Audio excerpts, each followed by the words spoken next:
سپاس کۆبوونەوەی نێچیروان بارزانی و محەممەدی حاجی محمود لە بارگای سەرەکی حزبی سوسیالیست دیموکراتی کوردستان کۆتایی هات کە کەمێ پێش ئێستا سەرۆکی هەرێمی کوردستان نێچیروان بارزانی بە سەردانێکی فەرمی گەشتە بارگای حزبی سوسیالیست دیموکراتی کوردستان لەلایەن محەممەدی حاجی محمود سەرۆکی ئەو حزبەوە پێشوازی لێکراو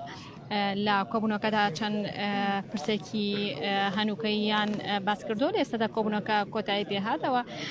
ئێستا شاندی سەرۆکایەتی هەرێمی کوردستان لە بارگای حزبی سوسیالیست دیموکراتی کوردستان بەڕێ دەکەون ئەمڕۆ ئەمە کۆتاگەڕی دانوستانی سەرۆکی هەرێمی کوردستان و شاندی یاوەرێتی کە لە بەیانیەوە هاتوونەتە شاری سلێمانی ئەمڕۆ سێ کۆبوونەوەیان ئەنجام داوە ئێستا ئەوە ئەندامانی شان دەکەیە کە لە کۆبوونەکە دێنە دەرەوە و شاری سلێمانی بەرەو هەولێر بەجێ دێڵن گەرە ئەمڕۆ نێچیروان بارزانی بە سەردانێکی فەرمی هاتوۆتە شاری سلێمانی و لە لەگەڵ سەرۆکی لەگەڵ ڕێخەری گشتی بسوتنەوەی گۆڕان کۆبۆ لە خود لەمەخۆی سەرەکی بستنەوەی گۆڕان ئەنجام داهاوکات هەر لەوێدا کۆنگرێس ئەنجامدا بەڕێز نێچیروان بارزانی سەرۆکی هەرێمی کوردستان و هاوکات بێژی بستنەوەی گۆڕان کۆبوونیان ئەنجامدا ئەجەندای کۆبوونەکان بۆ میدیاکاران خستە ڕوو دواتر سەردانی دەباشانیان کرد لەگەڵ هاوسەرۆکانی یەکێتی نیشتیمانی کوردستان کۆبوونەوە و لە کۆبوونەوەکەدا پرسە هەنووکەیەکانی ئێستای هەرێمی کوردستان و عێراق و ناوچەکان تاوتوێ کرد و دواتر پێش کاتژمێرێک شاندی سەرۆکاتی هەرێمی کوردستان هاتنە لای محەممەدی حاجی محمود و لێرەدا کۆبوونەوەیان ئەنجامدا و ئێستا شاندەکە کۆتایی بە کۆبوونەکەی هێنا و لە کۆندیارە لەوێدا کۆنگرەیەکی و ڕۆژنامەوانی بەڕێوە دەچێت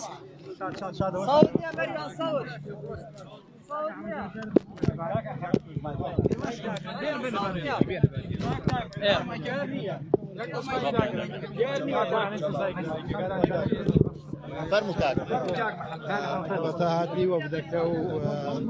سەرۆکاتی بەڕێوەبەرکردنی کوردستان بۆ سلێمانی و بارگای سیاسی حزبی سۆسیالیستی کوردستان لە نەتیجەی ئەو کۆبوونەوانە بوو کە پێشتر کرابوو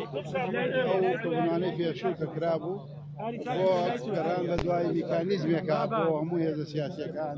پێکەوە بتوانن میکانیزمێدان لێ بۆ کۆبوونەوەی هەموو هێزە سیاسیەکان یەکهەڵوێستی سیاسی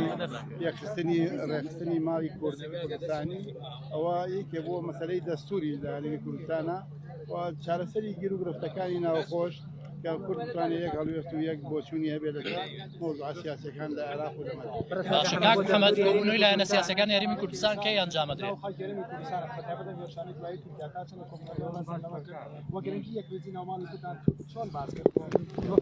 خۆی هەموو مۆزوعەکان کرا بەڵام بەردی بناغی هەموو سەرکەوتنەکان بۆ کورد یەک ڕزی ماڵی خەڵکی کوردستان و کوردستانی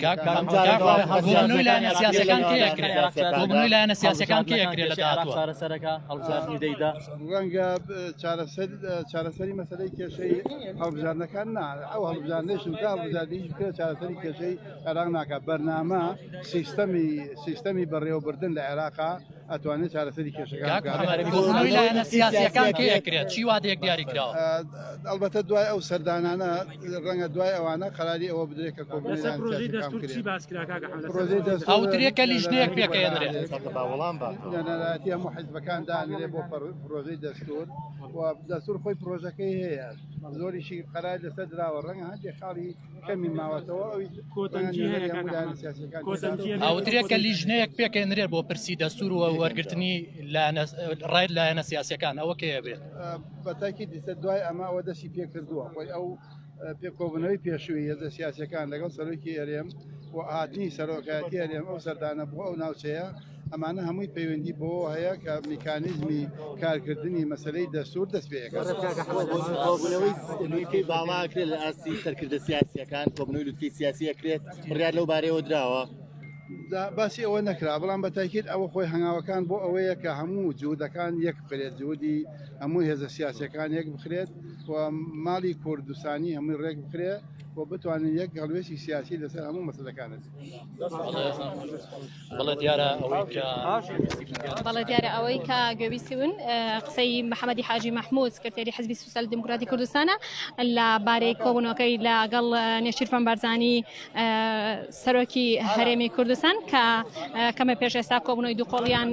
ئەنجامدا لێرەدا کۆبوونەوەکە کۆتایی هاتوو تێدا ئاماژەی بۆ ئەوە کردکە ئەم کۆبوونەوەیە بۆ ئەوەیە کە حزب و لایەنە سیاسیەکان یەکڕیز بن پرسی نێوماڵی کوردی یەک بخرێ هاوکات ئەم گفتوگویانە بۆ ئەوەیە کە لە پاش جەژنی ڕەمەزان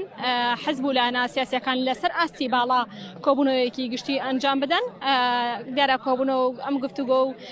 سەردانانە لە کاتێکدایە کە لە مانگی دەی ئەم ساڵدا هەڵبژاردننی پێشوەختە لە عێراق بەڕێوە دەچێت لە ئێستادا جوڵەیەکی سیاسی کۆبوونەوەی حزب و لایەنە سیاسیەکان لە هەرێمی کوردستان و عێراقدا دەستی پێ کردووە ئەم ڕۆژ بەگەڕێکی سەردانێکی تایبەت نێچیرفان بارزانی و شاندێکی یاوەری لە سەرۆکایەتی هەرێمی کوردستان هاتووەتە شاری سلێمانی و ئێستا لە کۆبوونەوەکە سێ کۆبوونەوەی سیاسی ئەنجام داوە هەرێکە لە بزوتنەوەی گۆڕان لەگەڵیدا کۆبووەوە هاوکات لەگەڵ یەکێتی نیشتیمانی کوردستان دواتر لەگەڵ بەڕێز محەممەدی حاجی مەحموود کۆبوونەوەی ئەنجام داوە ئەمە لە کاتێکدا دوێنێ نێچیرفان بارزانی لە شاری هەولێر لەگەڵ کۆمەڵی دادگەری کوردستانی کۆبووە و لەگەڵ یەکگرتووی ئیسلامیدا کۆبوونەوەی ئەنجام داوە ئەم کۆبوونەوەانە وەکو ئاماژەیان پێکرد سەرۆکی هەرێمی کوردستانیش دیارە ئاماژەی پێکرد ئاماژەی ڕێخستنەوەی نێوماڵی کوردی و یەکڕیزی کووردە وەکو ئامادەکاریەک بۆ هەڵبژاردنە پێشوەختەکەی عێراق